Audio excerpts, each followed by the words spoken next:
The knucklehead idled low at the edge of the gravel turnoff, that deep Vietwind lope you feel in your sternum before you hear it, and the old man sitting on the saddle didn't kill the engine right away. He let it breathe. He let it talk to the headstones the way he used to let it talk to his father, back when neither of them had the words. Dusk was bleeding out across the field in that long Kentucky orange, the kind that turns wheat stubble to copper wire, and the wind smelled like rain that wasn't going to come. He was 68 years old. He had a red and white patch on his back that he had not taken off in front of a civilian in 31 winters. There was a canvas duffel strapped behind the seat with two leather belts cinched so tight the brass buckles had bitten half-moons into the bag, and whatever was inside that duffel had a weight that was not measured in pounds. His name was Wyatt Doyle, but down in 3 counties of dirt track Tennessee and half of Ohio, he was just Doyle, and tonight Doyle had come home to bury something he should have buried in 1995. Stay with me on this one. He let the bike click off, and the silence that came rolling in behind it was the loudest thing he'd heard in a year. Cemeteries have their own kind of quiet. It isn't peace. It's something older than peace, something that listens back. He swung his right leg over the seat slow, the way a man does when his knees have taken too many highway miles, and his boots crunched gravel that hadn't been crunched since the groundskeeper made his round at 4. He didn't lock the bike. Nobody steals a 1947 knucklehead from a graveyard. The gate was that low wrought iron kind, the paint scaled off to powder, and it groaned when he pushed through. Doyle walked the center path with his head down and his cut squared on his shoulders, the way you walk into church when you've forgotten how. He passed the Holcombs and the Vance plot, and that little white stone for the Mercer baby that never made it through the winter of '63. He knew every name. He'd grown up half a mile from this dirt, and now he was back, and the names were exactly where he'd left them, and so was the one he'd come to see. Doyle Sr. Thomas Wendell Doyle, 1931 to 1995. United States Marine Corps. Beloved father. That last part was carved by a stonecutter who'd never met the man, and Wyatt had hated those 2 words for 30 years. He stood over the grave a long time before he set the duffel down. He took his gloves off finger by finger, tucked them in his belt the way his old man had taught him, and he just looked at the stone. The wind moved a little. Somewhere a barn owl coughed once and went quiet. Wyatt's right hand started shaking the way it had started shaking 3 years ago after the second stroke, and he let it shake. He didn't try to hide it from anybody, least of all the dead. "Hey, Pop," he said, and his voice came out lower and rougher than he meant it to, sand in the throat. "I told you I wasn't coming back. I lied. You have to understand who Wyatt Doyle had been to understand who he was that evening at the grave. In 1989, he'd been a wild kid out of Maysville with a panhead he'd built from a parts pile and a temper he'd built from his father's belt. And he'd patched into the club on a Tuesday in October in a barn outside Cincinnati with 11 older men watching him. He'd been 26. He'd thought he was a man. He was, as it turned out, just a boy who could fight. The cut on his back that night had been brand new, and the red threads on the patch had still smelled like the seamstress's machine oil. And when he'd ridden home through the river fog at 3 in the morning with his new brothers howling at his sides, he had felt for the first time in his short life like he belonged to a thing that belonged to him back. He didn't go home to his father that night. He went to a clubhouse and slept on a couch and got up at noon and never moved back into his father's house again. The old man had not been impressed. Thomas Doyle had been Korean War, 2 Purple Hearts and a bronze star he kept in a Folgers can on top of the icebox, and he had no use for men who built their brotherhood out of denim instead of out of blood and uniform. He'd called the cut a costume. He'd called the club a daycare for grown men who couldn't grow up. Wyatt had called his father a relic and a drunk, and they had not spoken in any way that mattered from the spring of 1991 until the phone call in March of 1995, when Wyatt's sister Loretta told him their father was in the VA hospital in Lexington with a tumor the size of a fist in 3 weeks, maybe 4. Wyatt had been in Bakersfield, wrenching on a brother's shovel head in a yard full of dogs and engine blocks, and he had told Loretta he'd be there. He'd meant it. He'd packed a saddlebag and he'd gassed the bike and he'd ridden out at 5 the next morning. And somewhere around Flagstaff, he'd stopped at a bar that was the wrong bar at the wrong hour. And a man with a bandito patch had said the wrong thing about the wrong woman. And Wyatt Doyle had spent the next 11 days in an Arizona county jail on a felony assault charge while his father, 2,000 miles east, ran out of mornings. He hadn't made the funeral. He hadn't made the wake. By the time the paperwork cleared and he was free to ride east, his father had been 6 days in the ground, and Wyatt Doyle had stood in a Phoenix gas station with the receiver of a pay phone in his hand listening to Loretta sob, and he had not gone home. He had turned the bike around. He had ridden back to Bakersfield. He had drunk for 9 days straight, and on the 10th day he had walked into the clubhouse bathroom, looked at the man in the mirror, and made a decision he kept for 30 years. He was never going back to Kentucky. The road would be his penance. The cut would be his cassock. He'd done the worst thing a son can do, and he would not pretend otherwise by showing up with flowers a year late.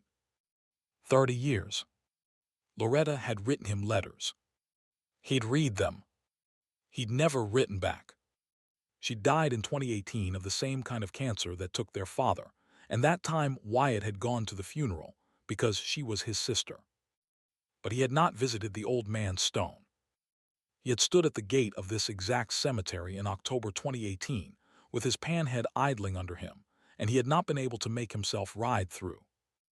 He had turned around and gone back to Ohio. He had hated himself for a year, then for 2, then for 5. And then in the spring of 2025, a doctor in Toledo had looked at a CT scan and said the word that the doctor had said to his father in 1995. And Wyatt Doyle had understood that there is a thing called a last ride, and that his was coming whether he was ready or not. So here he was. October dusk. Wyatt Doyle, 68, 2-time stroke survivor, stage 3 carcinoma of the pancreas, 1 knucklehead, 1 duffel, 1 stone, and the thing he had carried for 30 years that he had finally come to put in the ground. He knelt. The right knee popped like a snapped twig. He set the duffel on the grass beside his thigh, and he didn't unzip it yet. He took his cut off instead. He folded it, patch outward, and he laid it across the top of his father's headstone like a shawl. The red and white blazed in the last of the sun. The bottom rocker said Kentucky. Wyatt Doyle had earned every stitch of it on the road and in the dark, and tonight, for the first time in 3 decades, he was going to take it off in front of his father. "You always said this was a costume, Pop," he said. "I'm gonna show you what's underneath." He unzipped the duffel. "You're going to want to know what was in it. Everyone always does. I'll tell you in a minute. First, you need to know what happened before he opened it, because that's where the chain reaction started, and that's where this story stops being about one old biker and starts being about everything that came after." At about the same time, Wyatt Doyle knelt at his father's grave. A man named Earl Pickett was driving a white Ford F-250 down Route 11, with a bottle of Old Crow between his knees and a chip on his shoulder, the size of a transmission. Earl was 44. He'd been Loretta Doyle's first husband for 18 months in 1999, and he'd put her in the emergency room twice in that year and a half before her brother had come east, exactly once in the summer of 2000, and explained certain things to Earl with a tire iron in a Sunoco parking lot. Earl had not pressed charges. Earl had also not forgotten.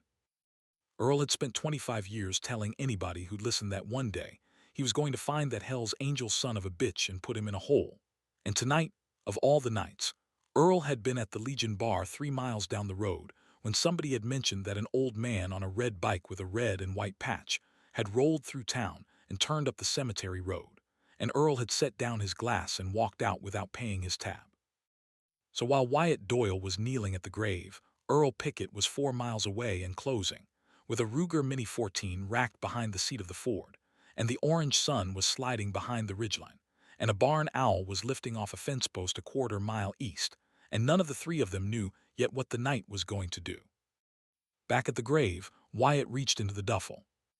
The first thing he lifted out was an old green army tarp that smelled like canvas and gun oil, and he spread it flat on the grass. Then he lifted out the second thing, a short-handled folding shovel the entrenching tool kind his father had brought home from Korea in 1953 and had used to plant tomatoes for 40 years, and had left to Wyatt in a will Wyatt had not read until 2019. The wooden handle was darker than the steel from 40 years of one man's palm. Wyatt took a breath that rattled coming back up. Then he began to dig. He dug a hole at the foot of his father's grave, careful, narrow, 2 feet down and 10 inches wide, the kind of hole you dig when you don't want anybody to know you dug it. The earth came up in dark, wet clumps that smelled like every Kentucky autumn he'd ever ridden through, and he piled it on the tarp so he could put it all back without leaving a scar. His shoulders burned. His hands shook. He was an old, sick man digging in a graveyard at dusk, and he had never felt more like he was finally doing the right thing. When the hole was deep enough, he stopped. He sat back on his heels. He wiped his face with the back of his wrist. He looked up at the cut folded on the headstone, and he looked down at the duffel and he said, "All right, Pop. Here it is. We need to slow down, because what comes out of the duffel next is what he carried for 30 years. I told you he'd been a wild kid in 1989. What I didn't tell you was what happened 3 weeks after he patched in, on a back road outside Aberdeen, Ohio, at 2 in the morning, when 26-year-old Wyatt Doyle was riding home on his panhead with a load of contraband in a saddlebag that he had been ordered to deliver. A deer came out of the corn. He laid the bike down. The bike slid into a ditch with the saddlebag torn open, and a brown paper package the size of a brick had spilled out into the weeds, and Wyatt Doyle had picked it up, and he had looked at it, and he had made a decision. He did not deliver the package. He told the brothers the package had been destroyed in the wreck, that the bag had ripped and the contents had gone into a creek and washed downstream, and they had believed him because the bike was wrecked and the road was wet and he had a fresh cut and a broken collarbone and no reason on earth to lie. 26-year-old Wyatt Doyle had hidden that brown paper package in a coffee can buried under his father's tool shed, 2 feet down, in the spring of 1989, and 3 months later he had told his father he was leaving Kentucky. That coffee can had been in the ground under the tool shed of the Doyle house for 35 years. 2 weeks before this evening in the cemetery, a real estate agent had walked Wyatt Doyle through the old house, which had stood empty since Loretta's death and was finally being sold to a young couple from Cincinnati, and Wyatt had asked if he could spend an hour alone in the backyard. Wyatt had walked out to the tool shed with the same entrenching tool his father had brought back from Korea. He had moved a flagstone that hadn't been moved in 35 years. He had dug down 2 feet. He had pulled up the coffee can with the rust eating through the lid, and he had carried it back to his motel room, and he had not opened it. He had put it in a duffel. He had strapped the duffel to his knucklehead. He had ridden 312 miles to the cemetery. And now, kneeling at his father's grave, Wyatt Doyle reached into the duffel and pulled out the coffee can. He set it on the tarp beside the hole. He looked at it for a long minute. The rust had taken the label clean off, but you could still see, in the right light, the faint ghost of a red and white can of Folgers. The same can his father had kept his bronze star in. Wyatt had not known, in 1989, that he'd buried his contraband in a twin of his father's metal can. He had figured it out in 1996, going through Loretta's photos at his apartment in Bakersfield, and when he had figured it out, he had sat on the kitchen floor for 2 hours and not been able to stand up. He pried the lid off. The lid came off easy. The rust had given up its grip. Inside the coffee can was a brown paper package, the size of a brick, wrapped in waxed butcher paper and tied with twine that had gone the color of old hay. Beside the package, folded small, was a piece of yellow notebook paper with a name and an address on it in 19-year-old handwriting that Wyatt did not recognize at first because it was his own handwriting from before his father died, before the road broke him, from a version of himself he had spent 30 years trying not to be. Wyatt did not open the package. He didn't have to. He knew what was inside. 2 pounds of uncut heroin, 1989 purity, the kind that killed people in alleys from Cincinnati to Bakersfield for a decade and a half, and Wyatt Doyle had sat on it for 35 years because he had been 26 and stupid and scared, and because somewhere on that wet ditch road outside Aberdeen, He had looked at the package and understood, for the first time in his young life, that he was being asked to do something his father would have killed him for. So he had lied to his brothers. He had hidden it. He had told himself he'd figure out what to do with it later. Later had become 35 years. He had not used it. He had not sold it. He had not given it to anybody. He had carried the secret of it across 30 years of road and bar fights and dead friends, and every time a brother had odded in a clubhouse bathroom, every time he had seen a kid on a corner in Oakland nodding off into the gutter, he had remembered the coffee can under his father's tool shed, and he had told himself he was the man who'd kept 2 pounds of poison out of the world for 1 more year. It was a lie he'd needed. It was also, in the small and specific way that matters at a graveside, true. Wyatt put the brown paper package in the hole. He put the yellow note in on top of it. He picked up his father's entrenching tool, and he began to fill the hole back in, slow, careful, the way you tuck a child into a bed. The dirt went back. The tarp emptied. He patted the earth flat with the back of the shovel, and then with the palm of his hand, and then he sat back on his heels and looked up at the cut folded on the headstone and the last orange line of the sun going out behind the ridge. "There," he said. "It's done, Pop. I should have done it in '89. I should have done it the night I patched in. I should have done it the morning you went into Lexington. I didn't. I'm doing it now. That's all I got." He was crying. He hadn't cried since 1995 in a Phoenix gas station with a pay phone in his hand. He let himself cry now. The knucklehead ticked behind him, cooling. And that was when Earl Pickett's headlights came up the cemetery road. The Ford F-250 stopped at the gate. The door opened. The door slammed. Earl Pickett walked through the wrought iron with a Ruger Mini 14 held low along his right leg and 25 years of cheap bourbon courage in his bloodstream, and Wyatt Doyle, on his knees at his father's grave with dirt under his fingernails and tears drying on his face, heard the boots on the gravel and did not turn around. "Doyle," Earl's voice was high and tight. "Stand up." Wyatt stayed kneeling. "Even in, Earl." "I said stand up. I'm an old man, Earl. I'll stand when I stand." There was a pause. The gravel crunched 2 steps closer. The barrel of the Mini 14 came up. "You remember what you did to me, Doyle? In the Sunoco lot. I remember. 25 years. I know. You ain't even gonna apologize." Wyatt finally turned his head. He looked at Earl Pickett, 44, bourbon-flushed, the wedding ring of a third wife shaking on a finger. He looked at the rifle. He looked back at his father's stone. He thought about the brown paper package 2 feet under the grass, and the cut folded on the granite and the knucklehead ticking by the gate. He thought about his sister Loretta in 1999 with a black eye she tried to cover with concealer at the kitchen table. He thought about his father's bronze star in a Folgers can on top of an icebox in a house that wasn't his house anymore. "No," Wyatt said. "I ain't gonna apologize. You put my sister in the hospital twice. You're lucky I used a tire iron and not what was in my saddlebag." Earl Pickett's face did something then that men's faces do when they realize, too late, that the thing they have been carrying for 25 years was not actually the heaviest thing in the room. The rifle wavered. Wyatt did not move. He was 68. He was dying. He had just put 2 pounds of heroin in the ground at his father's grave, and he had nothing left in the world that anybody could take from him by force.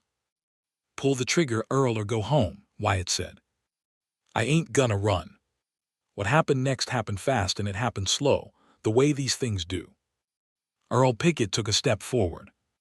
His boot came down on the soft, fresh-turned earth at the foot of the grave. He felt the give of it. He looked down. He saw the patch of darker soil. He saw the entrenching tool on the tarp. He saw the rusted coffee can lid lying half under the shovel. Something behind his eyes moved. "What you bury," he said. "Something I should have buried a long time ago." "Money." "No." "What then?" Wyatt stood up. His knees screamed. He stood the whole way up, slow, until he was eye to eye with Earl Pickett at the foot of Thomas Doyle's grave, with a Marine Corps emblem carved in granite between them. "My old man's last argument with me," Wyatt said. "It's done. You want to shoot somebody, Earl, you go right ahead. But you ain't digging up that grave. Not tonight. Not ever. My father is under that stone, and what I put in that ground stays in that ground. Anybody comes for it goes through me first, and after me through every brother I ever rode with, and there is more of us than there is of you." Earl Pickett understood. He had been a small, mean man for 44 years, and he knew, the way small, mean men know, when he had walked into a room that was bigger than him. The rifle came down. The bourbon went out of his face. He took one step back, and then another, and then he turned around and walked to the truck without saying a word, and the Ford F-250 swung around in the gravel and went back down the cemetery road, and Wyatt watched the taillights go until they were 2 red dots, and then nothing. He sat down on the grass. He laughed once dry like a cough. He looked up at the first stars coming out over the ridge. "You'd have liked that, Pop," he said. "You'd have laughed." He sat there a long time. The knucklehead cooled all the way. The owl came back and went over the cemetery once and was gone. Wyatt took his cut off the headstone slow, and he held it in his lap for a minute, and then he did something nobody who had ever ridden with him had seen him do in 35 years. He took the center patch off. He had a small knife in his pocket, and he cut the threads, careful as a surgeon, and he set the patch on top of the headstone by itself, and he put the cut back on his shoulders empty. "That's yours, Pop," he said. "You were right. Some of it was a costume. The part that wasn't, I'm keepin'. The part that was, I'm leavin' with you." He stood up. He picked up the entrenching tool, and the tarp, and the empty duffel and the empty coffee can. He walked back to the knucklehead. He strapped the duffel on. He swung his leg over the seat. The right knee held. He kicked the bike once, and she caught on the first kick the way a knucklehead will when she knows you mean it. He looked at the small red and white square on top of his father's headstone, smaller than a postcard, brighter than the granite, and he nodded once. Then he rode out of the cemetery and turned south on Route 11, away from town, into the dark, and he did not come back. The chain reaction. "That's what I promised you. Here it is." The young couple from Cincinnati closed on the old Doyle house 6 days later. The young husband, a software engineer named Jason Mercer, walked the backyard on a Saturday morning. He noticed the flagstone by the tool shed had been moved recently. He pried it up out of curiosity. Underneath, in the bottom of the old hole, somebody had left a small zip-top bag with a folded yellow piece of notebook paper inside. The paper had a name and an address and a phone number on it, in 19-year-old handwriting. On the back, in 70-something handwriting, sand-scratched and slow, somebody had written, "This man's father was killed over what I took. Tell him it's settled." Jason Mercer called the number. The man who answered was a 61-year-old retired ironworker in Toledo named Carl Brennan, who had spent 35 years trying to find out what had happened to a brown paper package his father had been sent to receive in 1989, a brown paper package over which Carl's father had been killed in 1991 in a parking lot in Cincinnati. Carl listened to Jason read the note. Carl asked Jason to read it again. Carl was quiet for a long time. Then Carl Brennan, who had not slept a full night since 1991, went into his kitchen, sat down at the table, and slept for 14 hours. Earl Pickett never told anybody what he'd seen at the cemetery. He drank himself sober within a year, and he died in 2029 of a heart attack in the parking lot of the same Legion bar, with a fresh coin in his pocket from a recovery program that had finally taken hold, and the only person at his funeral besides his third wife was an old man on a knucklehead who stood at the back of the chapel and did not give his name. The center patch on Thomas Doyle's headstone was found by the groundskeeper the next morning. The groundskeeper, who had buried Thomas Doyle in 1995, recognized the colors.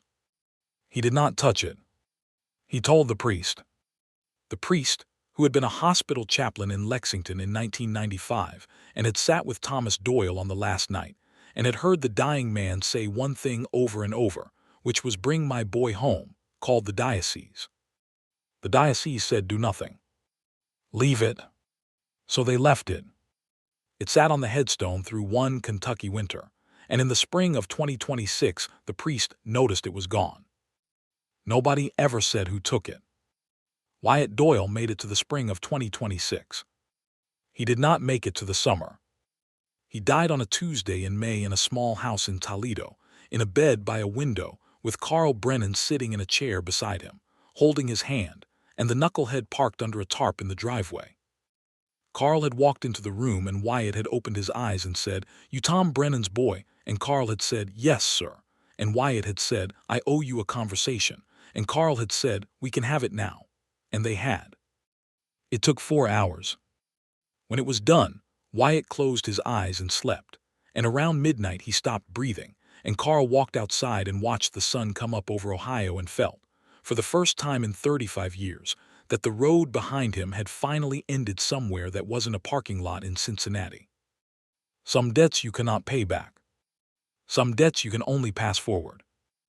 Wyatt Doyle had ridden 2,000 miles to put his last argument with his father to bed, and he had ended up, without meaning to, ending 2 other men's arguments at the same time. That is what happens sometimes when an old biker finally goes home. The road does not end where he thinks it ends. It ends in 3 places at once, and one of them is always somebody else's beginning. That knucklehead is in a barn outside Toledo now. It belongs to Carl Brennan's daughter, Wyatt Doyle's goddaughter, by a will he wrote in pencil 3 weeks before he died. She rides it on Sunday afternoons. She does not wear a cut. The patch is in the ground in Kentucky, the man who earned it is in the ground in Ohio, and the chapter of the road that ran through both of them is closed. But every fall on a Tuesday in October, when the sun goes orange over the ridge and the barn owls come out of the corn, somebody puts a small bunch of wildflowers at the foot of Thomas Doyle's grave, and on top of the flowers, weighted down with a smooth river stone, a single playing card. The ace of spades. Hand-drawn, with 2 letters in the corner. W. D. Nobody has ever seen who leaves it. The brothers know. And that is the story of an old Hell's Angel who returned to his father's grave after 30 years, and what he buried that night, and what stopped because of it. Some rides are about the road. Some rides are about the destination. And some rides, the last ones, the long ones, are about finally being brave enough to kneel down at the place you swore you would never kneel, and put down the thing you swore you would never put down, and stand back up a man your father would have, at long last, recognized. Ride safe out there. If your old man is still on the right side of the dirt, you go see him. This week. You don't wait 30 years. Trust an old voice on a long road. You don't wait 30 years.